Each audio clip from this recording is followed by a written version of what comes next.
few moments later. Assalamualaikum warahmatullahi wabarakatuh. Om Swastiastu, Namo Buddhaya, dan salam kebajikan. Perkenalkan, nama saya Anjar Pratama, saya perwakilan dari kelompok 1. Nah, di video kali ini, kami akan menjelaskan tentang apa sih penyebab dan terjadinya daripada konflik. Nah, untuk mengetahui apa penyebab dan terjadinya konflik, simak video berikut ini. Penyebab timbulnya konflik juga bisa terjadi karena perbedaan nilai pandang atau keyakinan. Konflik bisa muncul ketika orang memiliki nilai-nilai atau keyakinan yang berbeda, terutama jika mereka merasa nilai mereka lebih benar atau penting dibandingkan nilai pihak lain. Contohnya, dalam sebuah tim kerja lintas budaya, seorang mungkin merasa penting untuk bekerja dalam tim, lebih suka bekerja sendiri. Perbedaan pandang ini bisa menimbulkan ketegangan jika tidak diatasi dengan baik. Konflik ini sering timbul ketika dua pihak memiliki kepentingan yang berbeda dan masing-masing pihak merasa bahwa mereka tidak bisa mencapai tujuannya jika pihak lain berhasil mencapai tujuannya. Contoh, dalam sebuah perusahaan, tim pemasaran mungkin ingin mengeluarkan lebih banyak dana untuk kampanye iklan, sementara tim keuangan ingin mengurangi pengeluaran untuk menjaga anggaran. Kedua pihak memiliki tujuan yang sah tetapi bertentangan yang menyebabkan konflik. Selanjutnya itu adalah komunikasi yang buruk. Kesalahan dalam komunikasi baik karena kurangnya informasi yang tidak jelas atau salah pengertian dapat memicu konflik.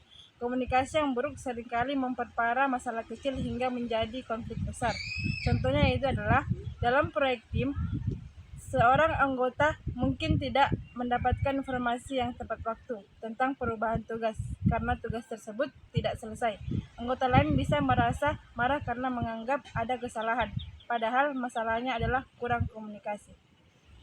Selanjutnya, sumber daya yang terbatas. Ketika sumber daya seperti uang, waktu, atau tenaga kerja terbatas, konflik dapat muncul setiap pihak ingin mendapatkan lebih banyak sumber daya tersebut. Contohnya, sebuah perusahaan, dua departemen mungkin bersaing untuk mendapatkan anggaran yang sama. Setiap departemen merasa mereka memerlukan anggaran tersebut untuk mendapatkan target mereka, dan jika tidak mendapatkannya, mereka akan gagal. Selanjutnya, tekanan atau stres. Tekanan dari pekerjaan, kehidupan pribadi, ataupun situasi tertentu itu dapat meningkatkan kemungkinan terjadinya konflik, karena orang menjadi lebih emosional atau reaktif di bawah tekanan. Contoh di tempat kerja, seseorang yang menghadapi tenggat waktu ketat mungkin berasa lebih mudah marah ataupun frustasi. Dan ini bisa menyebabkan pertikaian dengan rekan kerja lain yang mencoba untuk membantu tetapi mungkin tidak sesuai dengan cara yang diharapkan atau diinginkan. Selanjutnya, ketidakadilan atau ketidaksetaraan. Jika seseorang merasa diperlakukan tidak adil atau tidak dihargai, ini bisa memicu konflik. Orang atau kelompok yang merasa bahwa mereka diperlakukan tidak pantas atau berbeda dengan yang lainnya, seringkali akan melakukan protes atau resistensi. Contohnya itu, seorang karyawan yang merasa tidak diberi penghargaan yang cukup meskipun telah bekerja keras, menimbulkan masalah di tempat kerja, baik melalui konflik langsung dengan atasan atau dengan rekan yang lainnya. Nah, sebab timbulnya konflik berikutnya adalah perbedaan pendapat. Karena perbedaan pendapat adalah situasi dua orang atau lebih individu yang memiliki pandangan atau opini yang berbeda dalam suatu kasus. Contohnya adalah isu politik. Dalam suatu diskusi, seseorang mengatakan bahwasannya kebijakan yang dikeluarkan pemerintah untuk menaikkan pajak sangat penting untuk pembangunan infrastruktur. Sementara pandangan yang satunya mengatakan bahwasannya pajak lebih bagusnya diturunkan untuk meringankan beban rakyat.